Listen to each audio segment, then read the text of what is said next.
Movie की start में हम एक पुलिस वैन को देखते हैं जिसमें कुछ कैदियों को पकड़ के चाइना की एक जेल में लेकर आया जाता है और उन्हें एक साइड में लगा दिया जाता है और उनसे उनके गुनाह को पूछा जाता है। उनमें एक 21 साल का रिकी नाम का लड़का होता है जो कि बहुत सारे मर्डर किया हुआ था। वो जैसे ही मशीन से गुजरता है तब ये अलार्म बजने लगते हैं। अब उसके शरीर के एक्सरे करवा के देखा जाता है, उसके शरीर में गोलियां थी। जिसके बाद उससे पूछा जाता है कि तुमने डॉक्टर को ये गोलियां क्यों नहीं निकालने दी। रिकी का जवाब था, ये तो तोहफा है उस इंसान का जिसे मैंने बड़ी ही बेरहमी से मारा था। अब इसके बाद इन सभी को जेल में बंद कर दिया जाता है। हमें पता चलता है कि इस जेल का एक हेड वार्डन है और साथ ही एक असिस्टेंट वार्डन भी है और इस जेल को 4 हिस्से में बांटा गया था और हर हिस्से के एक एक लीडर थे। अब अगले सीन में हम देखते हैं कि सैमुअल नाम का एक कैदी एक बूढ़े कैदी को काफी ज्यादा परेशान कर रहा था। वो इतना ज्यादा कमीना होता है कि उस बूढ़े आदमी की नाक ब्लेड से काट देता है। अब आवाज सुन के वहां पे एक गार्ड भी आ जाता है, लेकिन वो सैमुअल को देखकर इस बात को नजरअंदाज करके वहां से चला जाता है।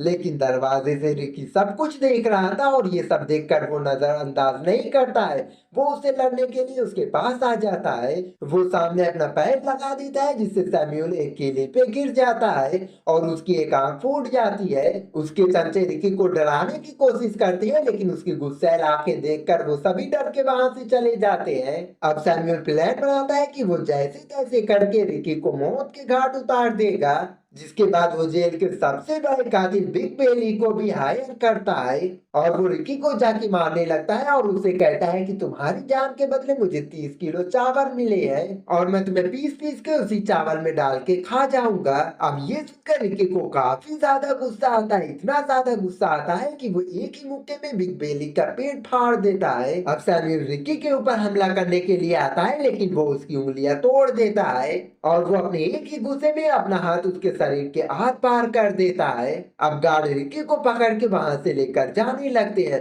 और तभी वहां पे एक डॉन आता है जो कि नॉर्थ जेल का लीडर था। वो रिकी को अपने साथ ज्वाइन करने के लिए प्रपोजल देता है, लेकिन रिकी टीम के साथ काम नहीं करना चाहता था। वो अकेले काम करना चाहता था, इसलिए वो उसके ऑफर को ठुकरा के चला जाता है और तभी उसे उसी की जेल में डाल दिया जाता है। और हम फ्लैशबैक में देखते हैं उसकी कहानी को। उसकी माता पिता की मौत के बाद वो अनाथ आश्रम में बड़ा हुआ। वो अपनी माता पिता की कब्र के पास जाता है, वहां पे उसे उसका अंकल मिलता है जो कि मार्शल आर्ट दुनिया के बहुत ही बड़े मार्शल आर्टिस्ट थे। वो रिकी से कहते हैं कि मैं तुम्हें इस जालिम दुनिया से बचाने के लिए तुम्हें मार्शल आर्ट सिखाऊंगा। अब इसके बाद रिकी को ट्रेनिंग दिया जाता है जो कि बहुत ही ज्यादा खतरनाक थी। वो अपनी छाती से पत्थर को तोड़ना सीखा और तभी इसके बाद उसकी ट्रेनिंग पूरी हो गई। अब कहानी वापस से प्रेजेंट में आती है और रिकी को असिस्टेंट वार्डन हुक के पास लेकर जाया जाता है। अब गार्ड वार्डन को रिकी के सारे गुनाह को बताने लगता है। ये सुनकर वार्डन काफी ज्यादा गुस्सा होता है और वो उससे पूछता है कि तुम्हारे सीने में ये गोलियां कैसे लगी, लेकिन वो वार्डन को कुछ भी नहीं बताता है। ये सुन के वार्डन को काफी ज्यादा गुस्सा आता है और वो उसे काफी ज्यादा टॉर्चर करता है।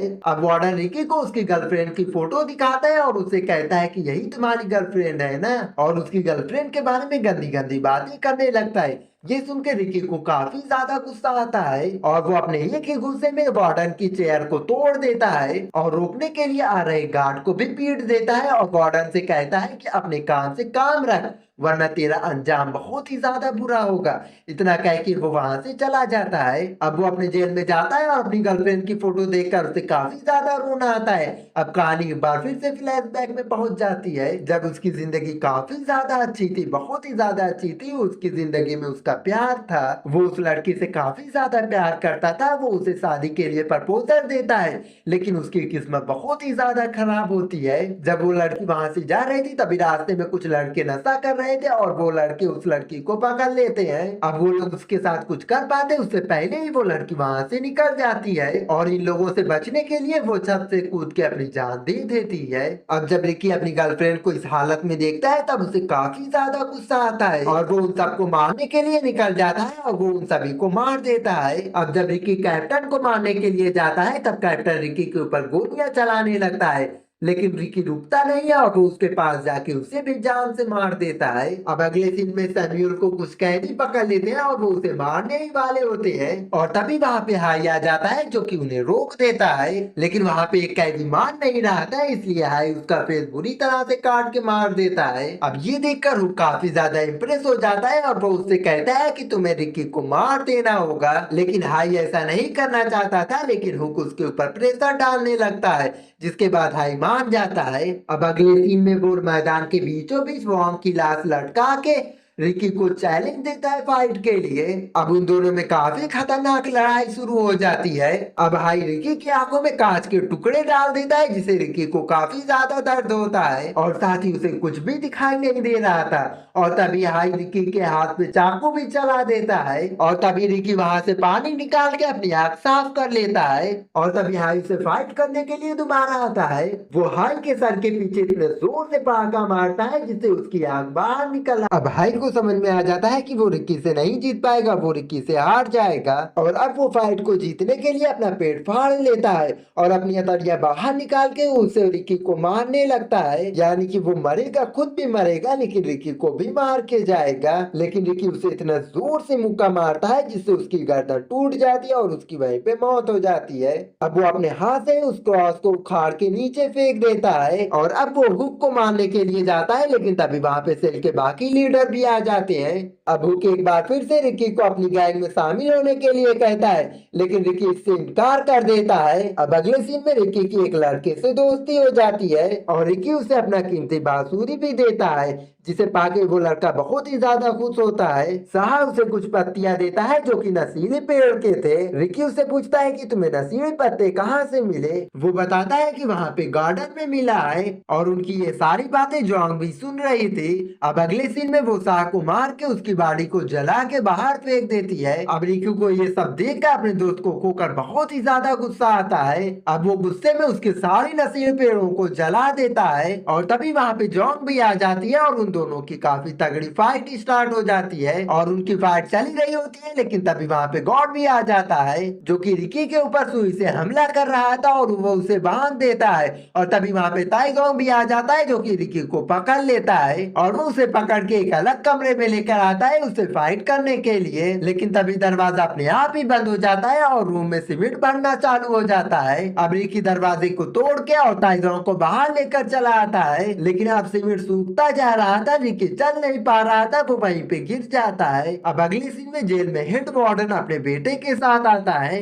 अब वार्डन का बेटा मोटू कारपेट पे चलते हुए गिर जाता है। अब इन सब का इल्जाम कारपेट बिछाने वाले के ऊपर डाला जाता है। अब हेड वार्डन उसकी आंख फोड़ के बाहर निकाल लेता है। अब इसके बाद हुक वार्डन को रिकी से मिलवाता है और उसे उसके सारे गुनाह बताता है, लेकिन तभी रिकी वार्डन को देखकर बहुत ही ज्यादा गुस्से में हो जाता है और वो अपने सारे सीमेंट को तोड़ देता है और वार्डन को पकड़ लेता है। वो कहता है कि मुझे बस तुम्हारी ही तलाश थी, मैंने तुम्हारे सारे नशीले पेड़ को जला दिया है और अब तुम्हारी बारी है, तुम मरने के लिए तैयार रहना। लेकिन तभी रॉड तोड़ के वहां पे ताइजोंग आ जाता है जो कि रॉड को मोड़ के उसके हाथ को लॉक कर देता है। अब रिकी को बहुत ही ज्यादा गुस्सा आ जाता है, वो अपना हाथ खोल लेता है और आजाद हो जाता है और ताइजोंग को मारने के लिए उसकी ओर घूम जाता है और ताइजोंग को इतना जोर से मुक्का मारता है कि उसका गला से लेकर उसका मुंह फाट जाता है। अब जेल के छत नीचे आ रहे थे और रिकी उसे रोकने की पूरी कोशिश करता है, लेकिन रिकी उसे रोक नहीं पाता है। अब इसलिए वो जेल को तोड़ के वहां से बाहर निकल आता है। अब अगली सीन में रिकी को मैदान में बांध के एक गड्ढे के नीचे बैठाया जाता है